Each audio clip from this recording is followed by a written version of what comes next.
hacia Belén, con alegría y lleno de luz, muy orgullosos seguimos de pie, gitano hijo de Dios como tú. Caravanas de gitanos se llenan todos los caminos para dar la bienvenida al niño recién nacido, Que también somos cristianos y así nosotros vivimos en la...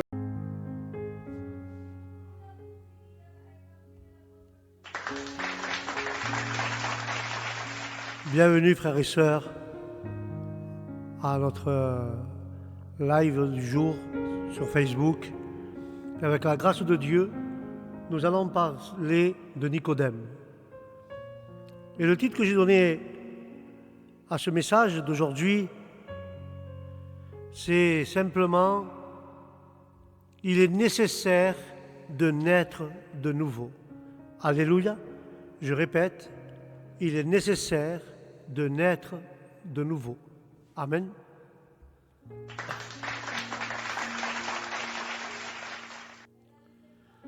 Dans l'évangile de Jean, chapitre 3, verset 7, il est écrit ainsi, et nous lisons la parole au nom du Père, du Fils et du Saint-Esprit. La parole de Dieu dit ainsi, « Ne t'étonne pas que je t'ai dit. Ne t'étonne pas ce que je t'ai dit. Tu dois naître de nouveau. Ne soyez pas surpris si je vous dis que vous devez naître de nouveau. » Mais Nicodème avait peur ou avait honte d'être vu avec notre Seigneur Jésus-Christ. Alors il est venu la nuit. Il est venu la nuit, quand la religion n'est pas à la mode. Les Nicodèmes sont nombreux dans les églises. Mais même s'il est venu la nuit, Jésus l'a accueilli. Et nous, et nous aussi, frères et sœurs, nous, il est ainsi comme ça, et c'est comme ça que nous avons appris à encourager les bons débuts. Car Jésus nous accueille, malgré notre honte, malgré que la religion n'est pas la mode, Dieu nous accueille tel comme on est. Il nous a ainsi appris à nous encourager pour avoir un bon début. Même s'ils sont faibles, eh bien, maintenant, il est venu la nuit. Quand la nuit tomba, Nicodème s'approchait de Jésus. Et la nuit venue, Nicodème s'approcha de Jésus, et plus tard, il le reconnaîtra comme le Christ publiquement. Mais là, au début, il avait honte. Au début, il ne savait pas comment faire. Alors il a pris son courage à deux mains, il s'est approché de Jésus, mais plus tard, il reconnaît Jésus comme son sauveur et comme le Messie. Alléluia.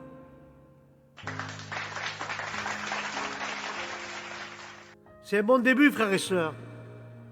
Il a reconnu Jésus. Au début, nous avons honte, comme Nicodème. Nous ne comprenons pas les choses, nous posons des questions, nous allons au culte. Mais Nicodème, lui, frères et sœurs, Nicodème, plus tard, il a reconnu que vraiment Jésus était le Fils de Dieu. Alléluia. Nicodème, il a reconnu, frères et sœurs. Mais la discussion qu'il a eue Nicodème avec Jésus, il ne parlait pas avec le Christ des affaires d'État, bien qu'il fût un dirigeant, mais les préoccupations de sa propre âme le préoccupaient à Nicodème.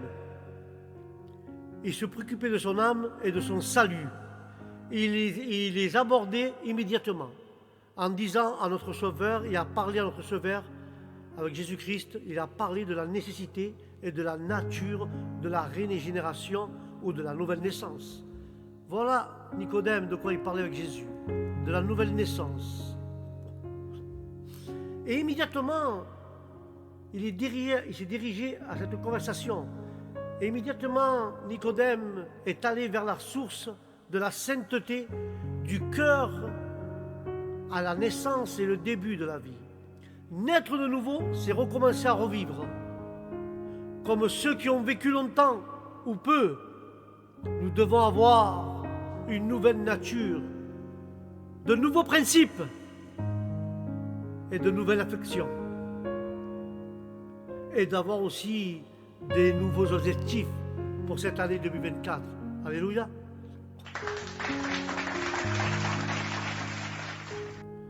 Mais dès que notre première naissance, notre première naissance, nous étions corrompus. La naissance qu'on passe par le baptême dans les églises catholiques, dès la première naissance, nous étions corrompus, formés dans le péché. Par conséquent, nous devons devenir de nouvelles créatures. Aucune expression plus forte n'aurait pu être choisie pour signifier un changement d'état et de caractère plus important et plus notable. Mais nous devons être complètement différents. Ce que nous étions avant, car ce qui commence à être au bout d'un moment, ce n'est pas ce qui peut pas être le même avant. C'est la nouvelle naissance vient du ciel. Il y avait un homme des pharisiens nommé Nicodème, chef des Juifs, un chef des Juifs qui est venu s'approcher à Jésus et demandant la même chose. Il vient vers Jésus la nuit, il lui dit: Rabbi, nous savons que tu es un enseignant de Dieu, parce qu'aucun homme ne peut faire des miracles comme tu fais, si Dieu n'est pas avec lui. Jésus répondit, lui dit: en vérité, je te le dis, si un homme ne naît pas de nouveau, il ne peut pas voir le royaume de Dieu. Ils sont les enfants de Dieu par la volonté divine et non par la volonté humaine. Alléluia. Nous sommes les enfants par la volonté divine et pas par la volonté humaine. Nicodème s'est approché là, en lui disant tout simplement: Rabbi, nous savons que tu es de Dieu. Nous savons que les miracles que tu fais, il n'y a que Dieu qui peut les faire. Si Dieu n'est pas avec toi, tu ne peux pas les faire. Et Dieu lui répond que le royaume de Dieu, il ne peut pas le voir s'il n'est pas de nouveau. C'est ainsi, frères et sœurs. De la même manière que Nicodème, nous est pareil. Si nous n'étions pas de nouveau. Pourquoi de nouveau? Parce que la première naissance et le premier baptême que nous faisons chez les catholiques, nous sommes corrompus. Nous sommes dans le péché. Parce que la parole dit d'être submergé. La parole submergé, c'est être noyé, que l'eau te recouvre entier. Mais je me rappelle dans les baptêmes, comme quand on prend un petit bébé, on ne le submerge pas. On prend un peu d'eau, on lui verse sa tête, un peu d'eau sur sa tête et voilà. Il n'est pas submergé. Donc il est corrompu. Il a le baptême du monde, le baptême qui ne sert à rien, quoi. Ce baptême, il ne pardonne pas. Ce baptême, tu ne reçois pas Dieu, tu ne reçois rien. C'est un baptême symbolique pour les catholiques. Mais la parole, c'est submerger, c'est être sous l'eau. Et un enfant, quand tu vas le naître, tu vas le présenter, il a 6 mois, 4 mois, 3 mois. Il n'a aucune connaissance du bien et du mal. Il ne sait pas c'est quoi le péché. Il ne connaît pas Dieu. C'est pas lui qui décide de se baptiser parce qu'il n'a pas de conscience. Et c'est pour ça que Dieu demande, comme il dit à Nicodème plus tard, il lui dit: il faut que tu renaisses de nouveau pour pouvoir comprendre. Parce que Jésus, il veut qu'on sache avant de se baptiser, qu'on soit conscient de sa parole, qu'on soit conscient ce que c'est le baptême. Quand tu es bébé, tu n'es pas conscient. On vient, tes parents t'amènent chez le curé, on te jette un peu d'eau et c'est fini. Mais Dieu veut que tu sois conscient avant de prendre ta décision. Et c'est pour ça que Nicodème est venu le soir, parce qu'il voulait prendre une décision lui aussi.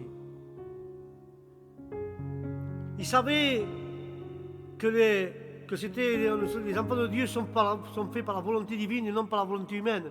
Et c'est la tendance qui vient du ciel.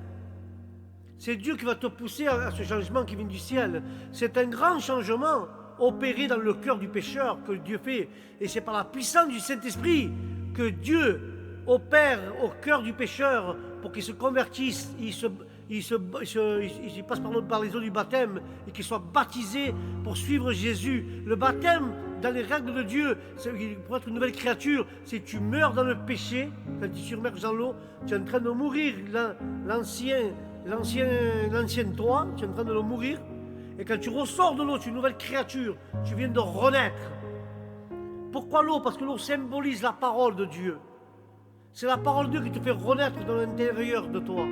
La parole dit que pendant l'abîme, dans les ténèbres, l'Esprit de Dieu se mouvait dans les eaux. Et c'était même la même chose aujourd'hui. Aujourd'hui, Dieu, la parole de Dieu se mouvoit dans les eaux. Sa parole, qui est l'eau, se mouvoit dans notre corps, se mouvoit dans notre intérieur pour pouvoir nous repentir, reconnaître que Dieu est Dieu, demander pardon à Dieu, se baptiser, suivre Jésus, parce que le baptême, il est essentiel.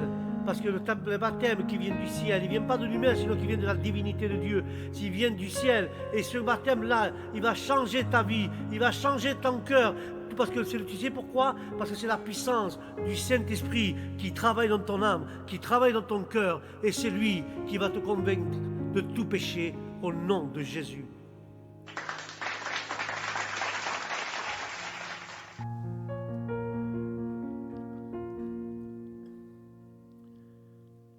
Quelque chose fait en nous et pour nous, frères et sœurs. Nous ne pouvons pas faire nous-mêmes ce que nous ne pouvons pas faire. Nous voulons faire cela ici, nous voulons faire cela, mais nous ne pouvons pas le faire. Nous sommes limités. Quelque chose ne va pas en nous, on n'arrive pas. On n'arrive pas à prier, on n'arrive pas à jeûner, on n'arrive pas à faire ceci, car nous ne pouvons pas.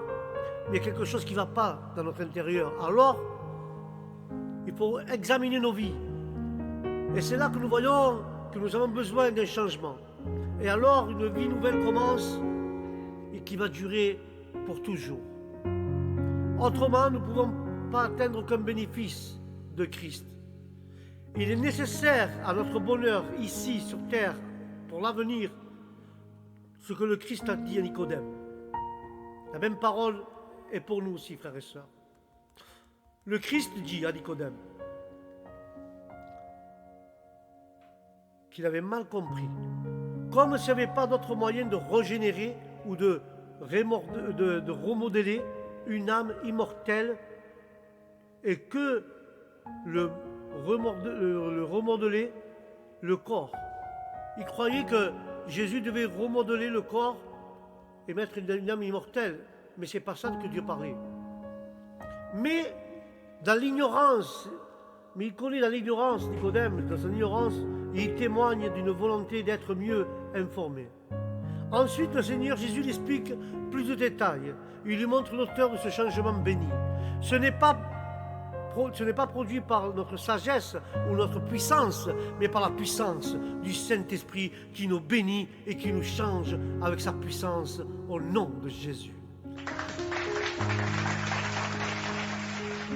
C'est Dieu qui nous change, c'est Dieu qui nous bénit, c'est Dieu qui fait toutes choses. Nous sommes formés par les mains de Dieu. Mais avant que Dieu nous touche et on se répandisse dans notre cœur à Dieu, nous étions formés dans l'iniquité. Ce qui rend nécessaire le changement de notre nature, lorsque nous considérons la sainteté de Dieu, notre nature et le bonheur qui nous est présenté, cela ne pour nous semblera pas étrange, et c'est là que Dieu va faire le travail du régénérateur. Le Saint-Esprit, frères et sœurs, le Saint-Esprit est comparé à l'eau. Il est également probablement que Christ faisait référence à l'ordonnance du baptême. Il doit avoir une nouvelle naissance, car un nouveau nom est absolument nécessaire au discernement des choses spirituelles. Qu'est-ce que tu me racontes? Il est ainsi, frères et sœurs. Christ fait référence à l'ordonnance du baptême. Il doit avoir une nouvelle naissance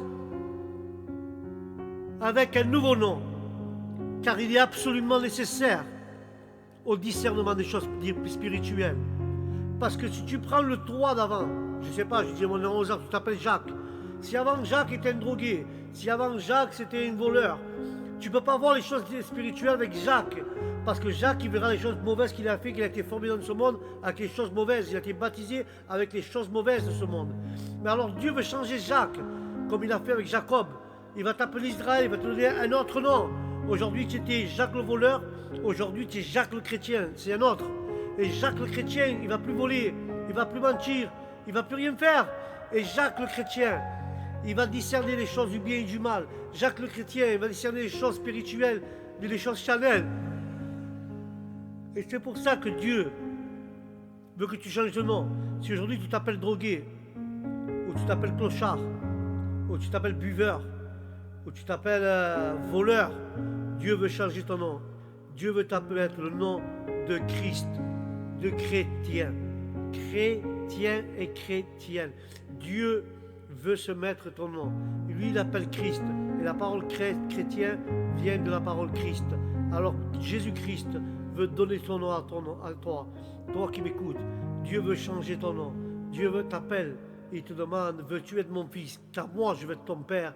Alors, si tu veux être le fils de Dieu, tu dois changer ton nom. Tu dois changer ta manière d'être. Tu dois te venir auprès de Jésus. Tu dois te baptiser et suivre l'agneau de Dieu au nom de Jésus. L'homme naturel ne peut pas comprendre les choses spirituelles. Elles doivent être spirituellement discernées. Par conséquent, la nouvelle naissance est nécessaire pour que nous puissions avoir en nous un esprit capable de voir ou de revoir. Parce que si nous n'avons pas cet esprit de Dieu en nous, nous ne pouvons pas comprendre ni voir les choses spirituelles que Dieu a pour nous. La chair ne peut pas voir les choses de Dieu. La chair ne peut pas comprendre le royaume de Dieu. Seulement l'Esprit de Dieu, celui-là qui est né de nouveau, qui avait l'Esprit de Dieu et le Saint-Esprit qui est convaincu de tous les péchés, va nous aider à comprendre le royaume de Dieu. Mais jusqu'à là, l'homme pourra comprendre cela. Il faut que l'homme naisse de nouveau. Il ne peut pas, s'il n'est pas de nouveau, il ne peut pas voir le royaume de Dieu. Il ne peut pas vouloir, il ne peut pas voir, il ne peut pas recevoir le royaume de Dieu. Comme un homme peut-il naître quand il est vieux? Peut-il une seconde fois rentrer dans le ventre de sa mère et renaître? Et Jésus lui répond, en vérité, je te le dis, si un homme ne naît pas d'eau et d'esprit, il ne peut pas rentrer dans le royaume des dieux. Si un homme n'est pas né de nouveau d'eau et d'esprit, il ne peut pas rentrer dans le royaume de Dieu, frères et sœurs.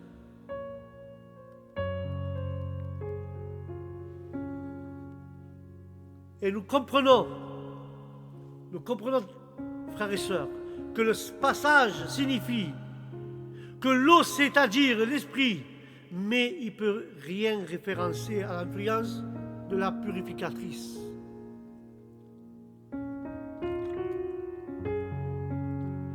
L'eau, c'est-à-dire l'esprit, frères et sœurs, il fait référence à l'influence purificatrice de la parole de Dieu qui est symbolique, qui est symbolisée par l'eau. Je ne pense pas du tout que le baptême soit mentionné ici, mais ce qui est mentionné ici, c'est-à-dire que nous comprenons le passage qui signifie l'eau, c'est-à-dire l'esprit, et l'esprit, frères et sœurs, mais il peut référencer à l'influence purificatrice de la parole de Dieu qui est de l'eau, et je pense pas que ce soit le baptême, mais que ce soit la parole de Dieu qui te bénit, la parole de Dieu qui va te baptiser au nom de Jésus.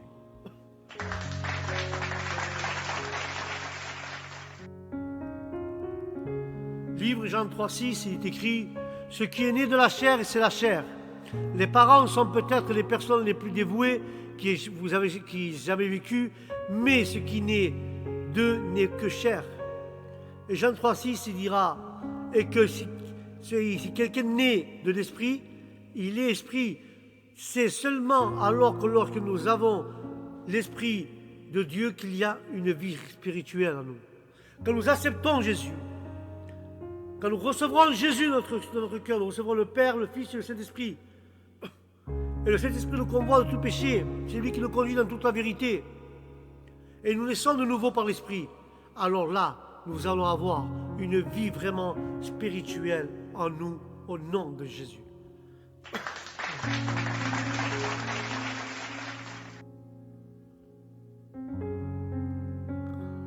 gloire est à toi, Seigneur. Jean 3,7, il dira ainsi. Marvel n'est pas ce que je vous ai dit. Vous devez naître de nouveau. Le vent souffle là où il veut, et vous entendez le bruit. Mais vous ne pouvez pas dire d'où il vient, ni d'où il vient. Il est ainsi de tous ceux qui sont nés de nouveau. Il subit un changement mystérieux, devient un homme nouveau, rentre dans une vie nouvelle, et que les hommes ne peuvent pas comprendre. Bien qu'ils entendent le bruit, ils ne peuvent pas dire où la nouvelle vie de cet homme arrive, ni où elle va. Il est devenu une personne spirituelle, il ne comprend pas les hommes naturels. Une personne spirituelle qui est transformée, il comprend les choses de Dieu, il comprend tout ce qui est spirituel, tout ce qui est charnel, il ne comprend pas, car il est né de nouveau, il n'est plus un homme de cette nature de chair, il est un homme spirituel et il ne comprend pas les hommes naturels.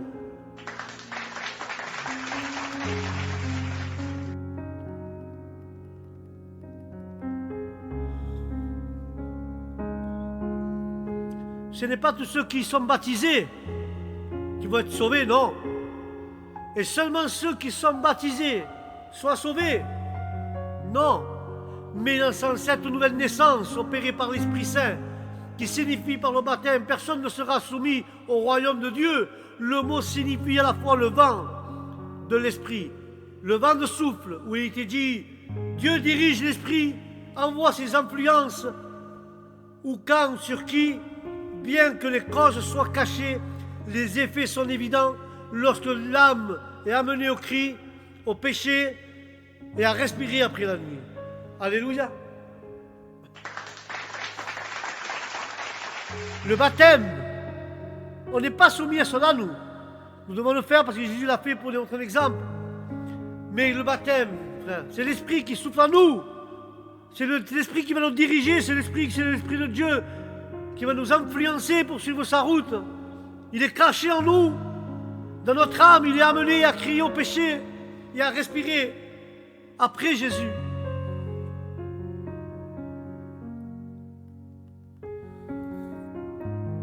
La gloire est à toi, Seigneur.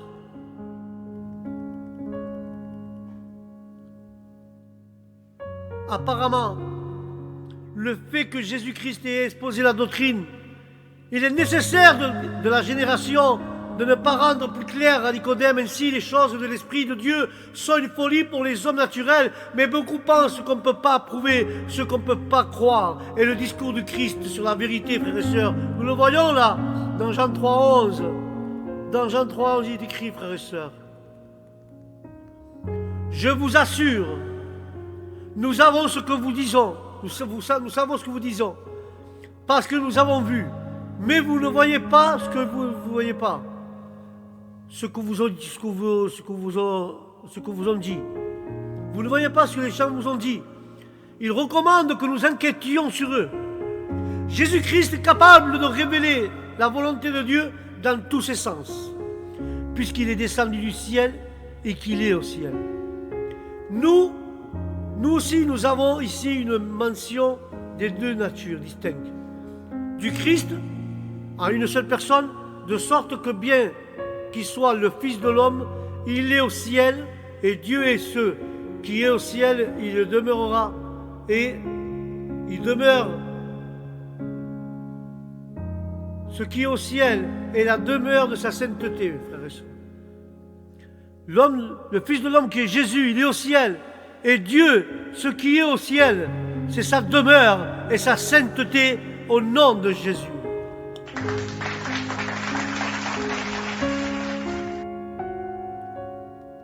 La connaissance, frère, la connaissance en Dieu, la connaissance.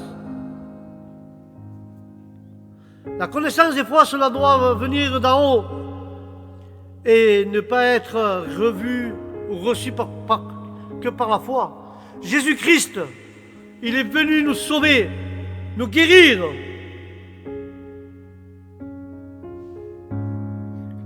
Tous comme les enfants d'Israël, nous sommes piqués par des serpents de feu et on a été guéris, on a vaincu en regardant le serpent d'écrin.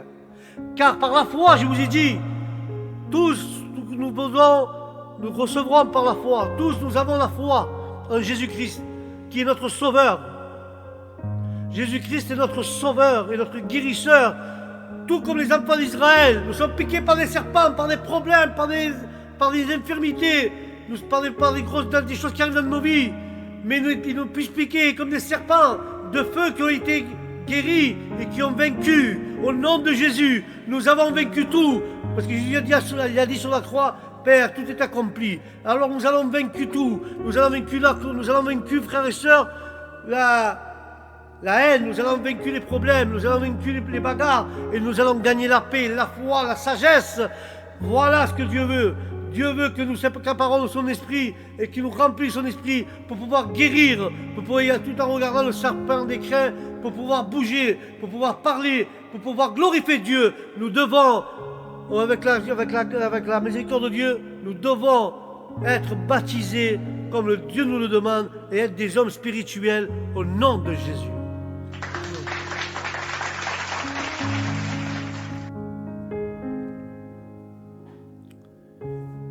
Serpent des crins. Livre des Nombres 21. Il dit, observez cela et observez en cela la nature mortelle et destructive du péché. Interrogez-vous les consciences éveillées. Interrogez-vous les pécheurs condamnés. S'ils vous diront que si charmants que soient les attraits du péché, il finit par vous mordre contre le serpent. Découvrez-le et découvrez le puissant remède. Alors, frères et sœurs, cette maladie, le Christ nous dit clairement, frères et sœurs, il est présent dans l'Évangile, quelque chose de puissant.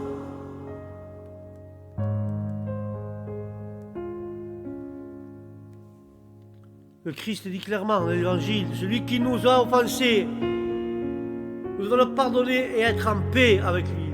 Et de la manière de demander la guérison et de croire la guérison, si quelqu'un est méprisé tellement par sa maladie du péché ou de la méthode de guérison du Christ, qui ne reçoit pas du Christ, cela est une propre condition. Sa ruine retombe sur sa propre tête.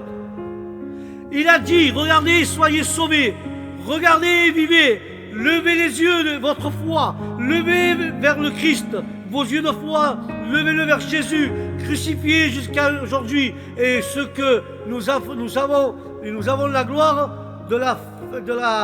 et nous avons le devoir de lever notre foi et lever les yeux vers les cieux et dire à Jésus, Seigneur, nous t'avons crucifié. Jusqu'à là, nous voyons la grâce.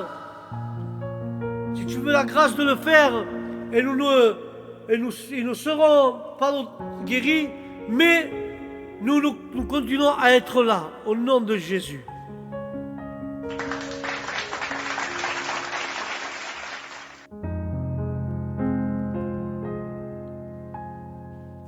Mais nous continuons à être là, blessés par les piqûres, blessés par les problèmes, blessés par l'infirmité, mais nous serons là, au nom de Jésus.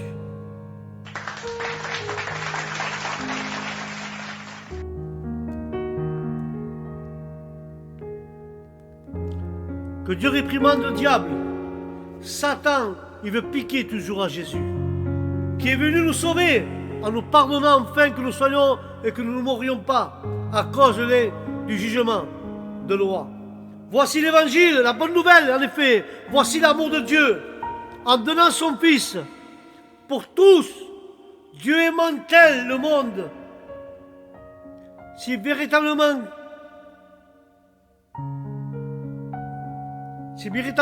frères et sœurs, si la richesse aurait été sur terre, on aurait aimé à Dieu ou on aurait aimé la richesse. La parole dira, contemplez-vous, émerveillez-vous, que le grand Dieu qui vous aime, le grand Dieu de ce monde, est aussi utile. Voilà aussi le grand devoir évangélique de croire en la parole et de croire en Jésus-Christ, le Dieu ayant donné son Fils pour toi et pour moi, pour que nous ayons la vie éternelle au nom de Jésus.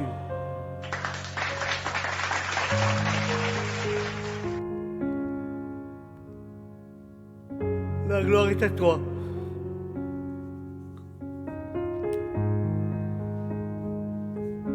Nous devons croire en Jésus-Christ, Dieu ayant donné pour être gouverné. Jésus doit gouverner dans nos vies. C'est Jésus qui nous enseigne dans nos vies et c'est Jésus qui nous sauve. Il n'y a que par lui que nous pouvons avoir et que nous pouvons être coordonnés, enseignés et sauvés par notre Seigneur Jésus-Christ. Et voici le grand bénéfice évangélique que quiconque croit en Christ ne périt pas, mais il aura la vie éternelle. Mais Dieu était en Christ, réconcilier le monde avant lui-même, et il le sauva ainsi. Il ne pouvait pas être sauvé par lui. Il n'y a que parmi lui salut, et dans une vie chrétienne, que tous viennent. Que tout vienne, frères et sœurs. Alléluia. Tout cela vient du bonheur des vrais croyants. Celui qui croit en Jésus-Christ, il n'est pas condamné au nom de Jésus.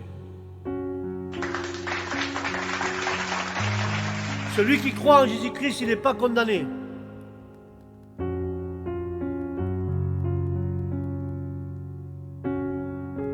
La gloire est à toi, Seigneur.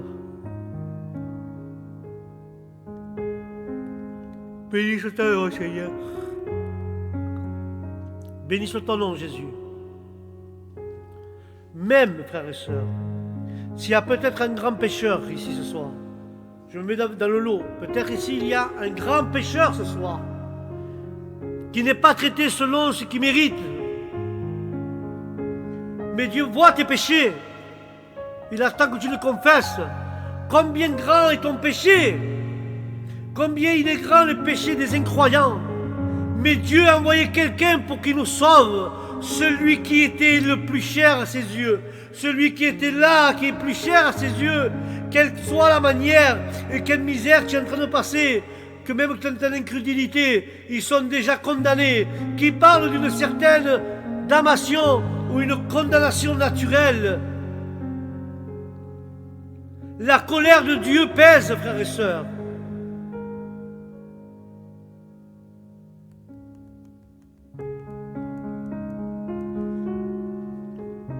La parole dit aussi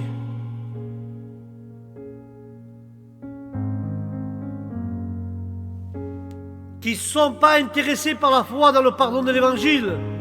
Pour vous tous qui péchez et que vous ne voulez pas que Dieu vous nettoie, vous n'êtes pas intéressés par la foi, vous n'êtes pas intéressés par le pardon, vous n'êtes pas intéressés par la parole de Dieu, parce que ceux qui pêchent, ils ne viennent pas avec un esprit de culpabilité, un esprit de reconnaissance pour que Dieu pardonne le péché. Non, eux, ils ne reconnaissent pas le péché, ils ne sont pas intéressés par la foi, ils ne sont pas intéressés par le pardon, ils ne sont pas intéressés par la parole de Dieu. Ce sont des incrédules, et l'incrédulité, frères et sœurs, c'est un péché contre Dieu.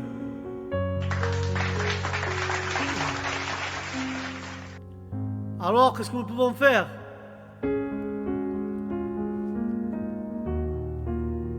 Celui qui croit n'est pas condamné.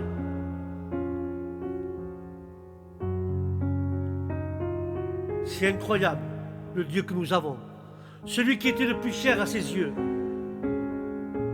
Quelle est la misère des incroyants? Ils sont toujours condamnés, même qu'ils parlent une petite centaine.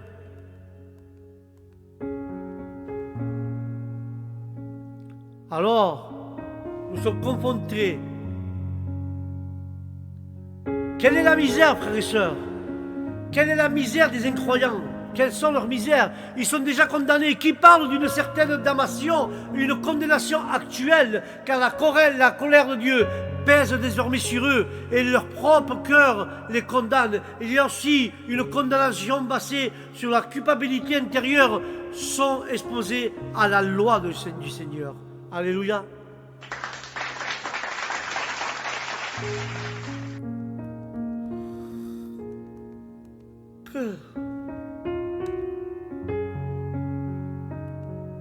Et la parole dira ici: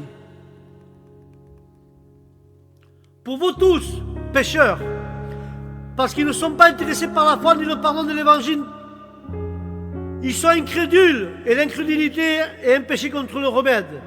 Celui qui est né de nouveau, celui qui est né de l'immunité et l'intimité du cœur de l'homme envers Dieu et de l'amour du péché sous une forme ou autre. Lisez aussi bien, frères, ce verset, la condamnation de ceux qui ne veulent pas connaître le Christ. Car les œuvres pécheresses sont des œuvres des ténèbres. Le monde maléfique se tient aussi loin que possible de cette lumière, afin que tu sois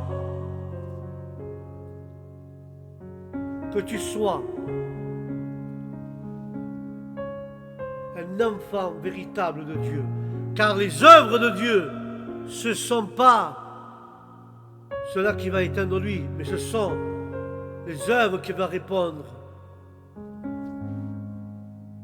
Ce sont tes œuvres qui vont répondre.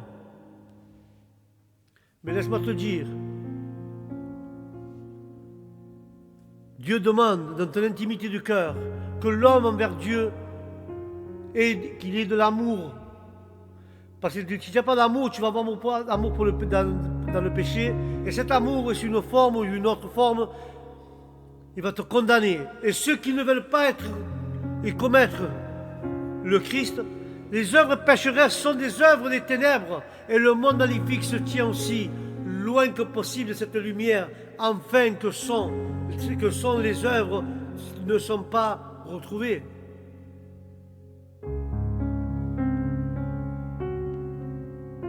Alléluia.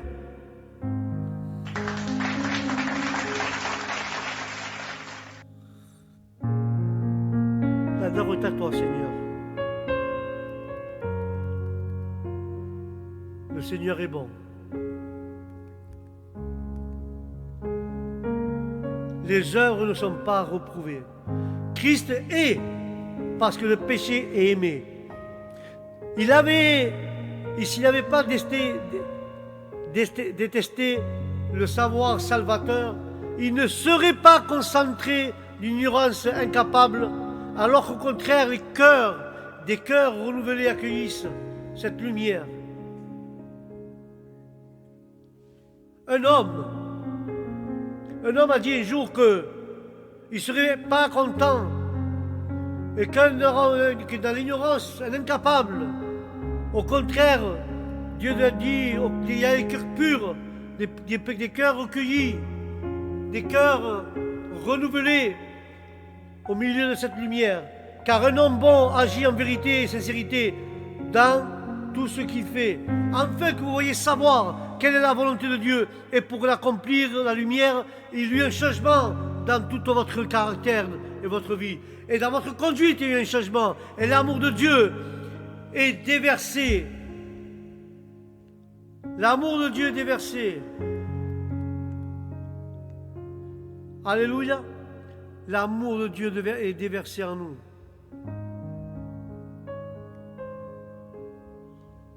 L'amour de Dieu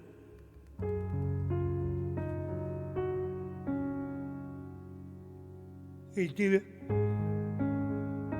déversé. L'amour de Dieu, frères et sœurs, est déversé dans son cœur par le Saint-Esprit. Et il devient le principe directeur de leur action.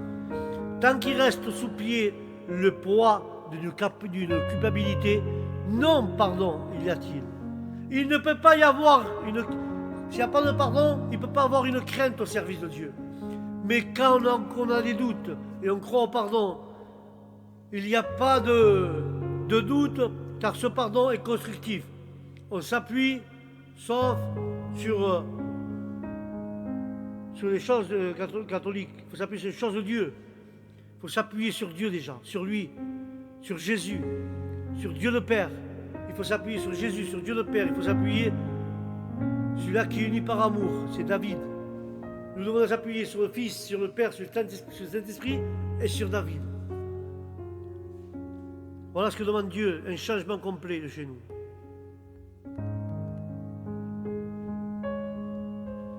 Voilà ce que demande Dieu aujourd'hui.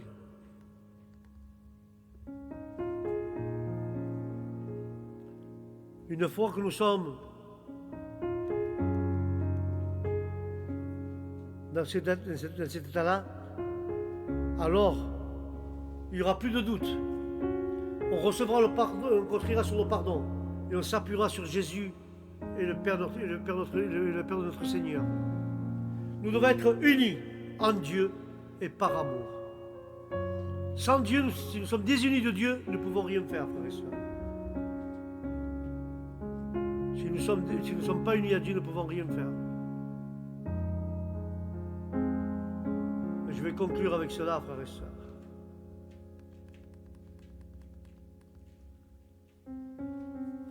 Quand on a des doutes, réprimande-le au nom de Jésus. Car quand tu n'as pas de doute, ce pardon se construit dans ton cœur. On s'appuie sur la parole, on s'appuie vers Dieu et on est unis avec lui par amour au nom de Jésus.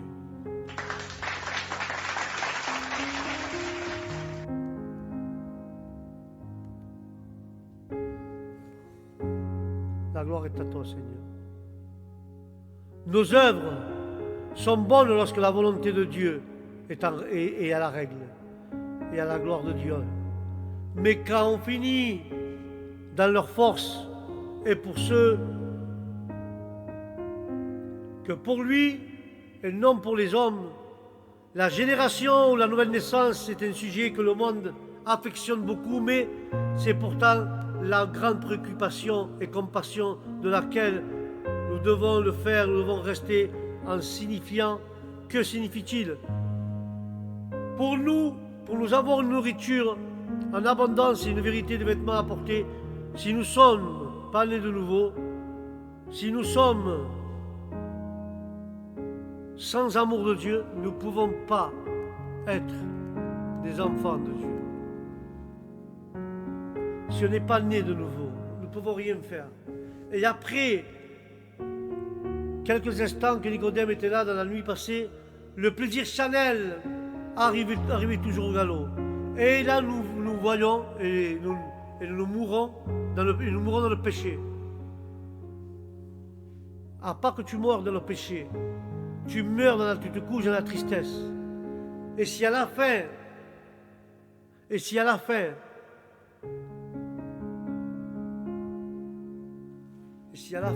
et sœurs, tu te couches dans la tristesse, tu te couches dans ton péché, Dieu te dit, écoute-moi bien, Dieu te dit tout cela, afin que nous étions des juges suprêmes.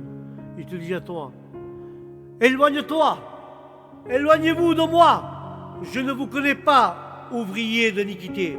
Voilà ce que Jésus dira à ceux qui font l'iniquité. Jésus va chercher à gauche, va chercher à droite. C'est comme l'histoire des 5 talents. Il vient un, il donne un denier. Il va le cacher. Il creuse un trou, il met dedans. Il va de l'autre côté, il voit le mec pareil. Donc, Dieu dit qu'il faut nous éloigner. Comme je vous disais, l'histoire d'un denier, il en a un qui le cacha, alors qu'il en a 2, et ainsi de suite, un 3, l'autre 4, l'autre 5. Quand Jésus s'approcha, il demanda au dernier, qu'as-tu fait de l'argent que je t'ai laissé? Il a dit qu'il a fait travailler, ça l'a fait fructifier, et ça l'a mis de côté des choses pour Dieu. Il a multiplié. Et l'autre, il fait pareil. Il a triplé. L'autre, il a doublé. Et arrivé au dernier, il lui pose la question, et toi, qu'as-tu fait de l'argent? Il a dit, moi, petit Seigneur, j'ai eu peur, j'ai les caché sous terre. Alors, Dieu le regarde en disant, je te donne quelque chose à garder, tu n'as pas travaillé, tu n'as pas parlé avec eux, tu n'as rien fait du tout. Alors, tu dis que tu m'appartiens. Alors, Seigneur te répondra ici, éloigne-toi de moi, car je ne te connais pas, ouvrier d'iniquité. Que Dieu réprimande s'il y a des chrétiens, s'il y a des responsables, s'il y a des pasteurs de telle manière. Que Dieu les chasse au nom de Jésus.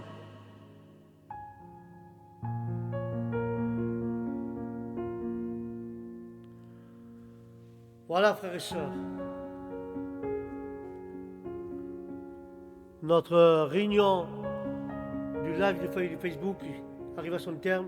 N'oublie pas, si tu veux que le Seigneur te connaisse, Le baptême est nécessaire pour que tu puisses avancer dans les choses de Dieu, discerner les choses de Dieu. Puis, quand tu es baptisé et tu as eu le baptême du Saint-Esprit en toi, pendant ton baptême, tu vas changer de caractère, tu vas changer tes conditions, tu vas changer la forme de marcher, tu vas changer la forme de parler. Et seulement là, la chair va tomber et l'esprit va convaincre la chair. Et tu vas continuer toujours. Et toujours le péché va essayer de t'accrocher à ta chair. Mais toi, tu as la parole de Dieu et tu as Jésus, tu as le Saint-Esprit qui te conduit dans toute la vérité et qui te convainc de tout péché. Alors, que Dieu dise au contraire, mon fils, rentre dans le royaume de Dieu. Bienvenue car tu as travaillé à la sueur de ton front et tu es arrivé dans la maison de l'Éternel. Pour toute l'éternité, nous serons ensemble. C'est ça que je vais entendre quand j'arrive au ciel. Et même pas autant que j'arrive que Dieu me dise, éloigne-toi de moi, je ne te connais pas, ouvrier de l'iniquité. Que Dieu nous garde et nous préserve de cela. Mais tout ce que vous m'écoutez, que Dieu fasse avec mon cœur, je le dis, que Dieu ne nous dise pas, éloignez-vous de moi quand je ne vous connais pas, mais au contraire, que Dieu change cette phrase quand nous arrivons devant son trône et dire aux anges, ouvrez la porte, laissez passer mes enfants, car eux m'ont écouté. Moi, je les reconnais, je les connais qu'ils étaient malades, ils m'ont suivi, ils n'avaient pas d'argent, ils m'ont suivi, ils avaient des problèmes, ils ont suivi. Eux, c'est vrai, mes enfants. Alors si ce soir, il y a des Nicodèmes qui veulent poser des questions pour s'approcher au pied de Jésus, Dieu est là pour t'écouter. Il vaut mieux te le dire de venir maintenant que plus tard, parce que plus tard, ce sera trop tard. Car Jésus t'appelle. Je ne veux pas que Dieu me traite à moi de cette manière, éloigne-toi de moi. Non, je veux dire que moi, je veux changer cette phrase. Seigneur, viens à ma rencontre. Alléluia.